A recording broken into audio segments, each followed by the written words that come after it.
முகநூல் நேரலைக்கு தடை 5 வழக்குகளில் வைத்தியர் அர்ச்சுனாவிற்கு எதிராக நீதிமன்றம் பிறப்பித்துள்ள உத்தரவு. சட்டத்தரணிகளின் உதவியை நாடும் வைத்தியர் அர்ச்சுனா. முள்ளிவாய்க்கால் இறுதி யுத்தத்தின் மனித எச்சங்கள் எங்கே? சரத் பொன்சேகா கேள்வி.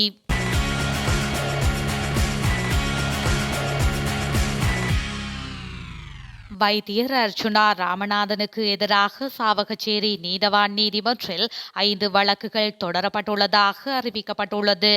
சாவகச்சேரி ஆதார வைத்தியசாலை அலுவலகங்களுக்குள் நுழைய தடை விதித்து வைத்தியர் ராமநாதன் அர்ச்சுனாவிற்கு நீதிமன்றம் உத்தரவிட்டுள்ளது. எனினும் வைத்தியசாலை விடுதியில் தங்குவதற்கு மட்டும் அனுமதி வழங்கப்பட்டுள்ளது.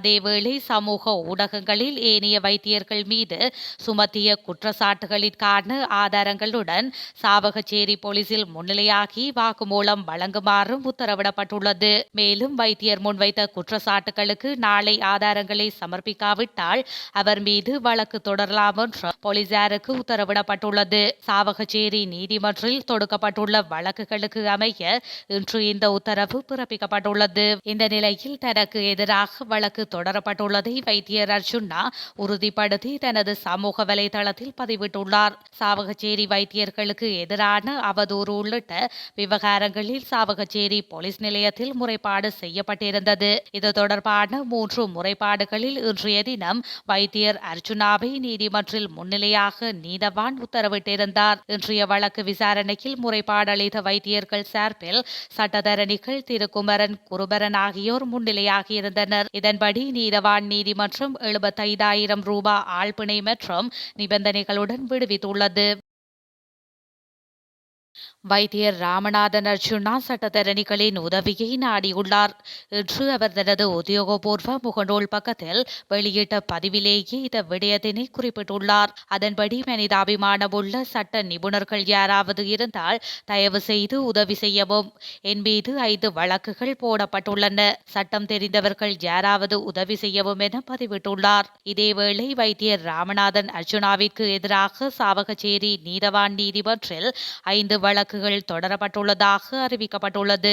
இந்த நிலையில் வைத்தியர் அர்ச்சுனா இவ்வாறு பதிவிட்டுள்ளமை குறிப்பிடத்தக்கது. விடுதலை புலிகளுடனான யுத்தத்தின் போது 40,000 பொதுமக்கள் கொல்லப்பட்டனர் என்றால் அவர்களின் மனித எச்சங்கள் எலும்புக்கூடுகள் எங்கே என முன்னாள் ராணுவ தளபதியும் தற்போதைய நாடாளுமன்ற உறுப்பினருமான சரத் பொன்சேகா கேள்வி எழுப்பியுள்ளார். யுத்தத்தின் போது யுத்த குற்றங்கள் இழைக்கப்பட்டதாக முன்வைக்கப்படும் குற்றச்சாட்டுகள் மிகைப்படுத்தப்பட்டவை என முன்னாள் ராணுவ தளபதி சரத் பொன்சேகா தெரிவித்துள்ளார். அவர் மேலும் தெரிவிக்கையில் யுத்தத்தின் பின்னர் சில சம்பவங்கள் இடம்பெற்றதை நிராகரிக்காத அவர் ஒரு சம்பவம் குறித்து நான் விசாரணையை ஆரம்பித்தேன். எனினும் பதவியிலிருந்து நீக்கப்பட்டேன். விசாரணையை தொடர முடியவில்லை என குறிப்பிட்டுள்ளார். 2 லட்சத்திற்கும் அதிகமானவர்கள் இறுதி யுத்தத்தின் போது உயிர் தப்பினார்கள். அவர்களை நான் பாதுகாப்பாக வெளியேற்றினேன். நிச்சயமாக இந்த உயிரிழப்புகள் குறித்த புள்ளி விவரங்கள் யுத்த குற்றச்சாட்டுகள் மிகைப்படுத்தப்பட்டவை. இந்த தகவல்கள் உண்மை என்றால் நீங்கள் அந்த பகுதியில் எங்கு சென்றாலும் மனித புதைகுழிகளை பார்க்க முடியாதாக இருக்க வேண்டும். ஆனால் அவ்வாறான ஒரு சூழ்நிலை இல்லை என நாடாளுமன்ற உறுப்பினருமான சரத் பொன்சேகா குறிப்பிட்டுள்ளார். அண்மையில் முன்னெடுக்கப்பட்ட வேலைநிறுத்த போராட்டத்தில் கலந்து கொள்ளாத ஆசிரியர்களின் சம்பள அதிகரிப்புக்கு எதிராக நீதிமன்றத்தை நாடவுள்ளதாக இலங்கை ஆசிரியர் சங்கத்தின் பொதுச் செயலாளர் ஜோசப் ஸ்டாலின் தெரிவித்துள்ளார். ஆசிரியர் மற்றும் அதிபர்கள் ஒன்றியத்தினால் இன்று இடம்பெற்ற ஊடகவியலாளர் சந்திப்பில் கலந்து கொண்டு கருத்து தெரிவிக்கும் போதே அவர் மேற்கண்டவாறு குறிப்பிட்டுள்ளார். 1986 ஆண்டு இதுபோன்று சம்பளம் உயர்த்தப்பட்டது. உயர்நீதிமன்றில் வழக்கு தொடுக்கப்பட்டு இப்படி அசமத்துவமாக நடத்த முடியாது என்றும் தீர்ப்பு வந்துள்ளது. அரசு இவ்வாறான கேவலமான வேலையை செய்ய அனுமதிக்க மாட்டோம். அதன் அடிப்படையில் நாங்கள் உயர் நீதிமன்றத்தை நாட உள்ளோம் என அவர் மேலும் தெரிவித்துள்ளார். வடமாகாணத்தில் உள்ள வேலையில்லா பட்டதாரிகள் ஒன்றியத்தின் ஏற்பாட்டில் அனைத்து பட்டதாரிகளுக்கும் பாரபட்சமின்றி தொழிலை வழங்கு என்னும் கருப்பொருளிலான கவனஈர்ப்பு போராட்டம் ஒன்று முன்னெடுக்கப்பட்டுள்ளது. குறித்த போராட்டமானது இன்று யாழ்ப்பாண மாவட்ட செயலகத்திற்கு முன்பாக வடமாகாண வேலையில்லாத பட்டதாரிகள் ஒன்றியத்தின் தலைவரினால் முன்னெடுக்கப்பட்டுள்ளது. இதன்போது அரச நியமனத்தில் உள்வாரி வெளிவாரி பாகுபாடு வேண்டாம், எல்லோருக்கும் ஒரே பட்டம்தான், வயது ஏறுது வாழ்க்கை போகுது, வேலையை கொடு என்ற வாசகங்கள் எழுதிய பதாதைகளை ஏதிய வண்ணம் தமது எதிர்ப்பு கவனஈர்ப்பினை முன்னெடுத்ததுடன் கோஷங்களையும் எழுப்பியுள்ளனர். இதனைத் தொடர்ந்து சிதறு தேங்காய் அடித்து தமது எதிர்ப்பினை முன்னெடுத்துள்ளனர். அத்துடன் இந்த போராட்டத்தில் 40க்கும் மேற்பட்ட வேலையில்லா பட்டதாரிகள் உள்ளிட்ட மாணவர்கள் பங்கு பெற்றுள்ளனர்.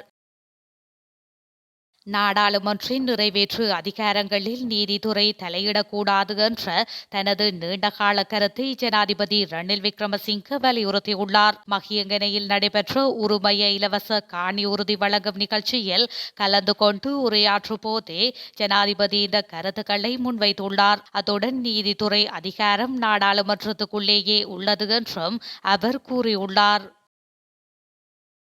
தேசத்தை பாதுகாப்பதற்கு தமது ஆதரவை வழங்கினால் சஜித் அணியினரின் ஐக்கிய தேசிய கட்சியின் உறுப்புரிமையை மீள இணைத்துக் கொள்வதாக அதிபர் ரணில் விக்ரமசிங்க விடுத்த கோரிக்கையை ஐக்கிய மக்கள் சக்தியின் தலைவரும் எதிர்க்கட்சி தலைவருமான சஜித் பிரேமதாஸ் மற்றும் ஏனையவர்கள் அடியோடு நிராகரித்துள்ளனர். இதனை ஐக்கிய மக்கள் சக்தியின் நாடாளுமன்ற உறுப்பினர் SM மரிக்கார் மற்றும் கட்சியின் பிரச்சார முகாமையாளர் சுஜீவ சேனசிங்க ஆகியோர் செவ்வாய்க்கிழமை தெரிவித்தனர்.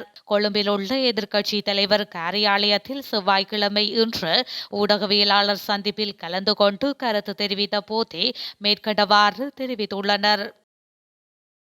அதிபர் தேர்தல் திகதி தொடர்பில் தேர்தல் ஆணைக்குழு விசேட அறிவிப்பொன்றை வெளியிட்டுள்ளது.